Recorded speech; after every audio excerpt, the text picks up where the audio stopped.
Jen, baka sa'yo magtagal. Ano yun? Parang kulating ilagyan ng asin. Ulitin mo. Ulitin mo.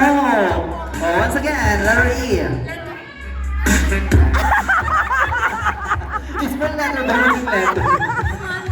Ay, si Palangpan. Oo, kaya pa na may palaway.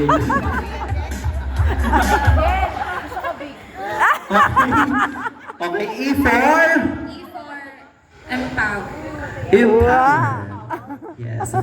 Alam naman natin kung ano siya ka-empowering. Okay. Thank you so much. Next, Y for Jonathan. Why? First, May nasiwas yung ulo. Oo. Hindi ba naalog yung ulo?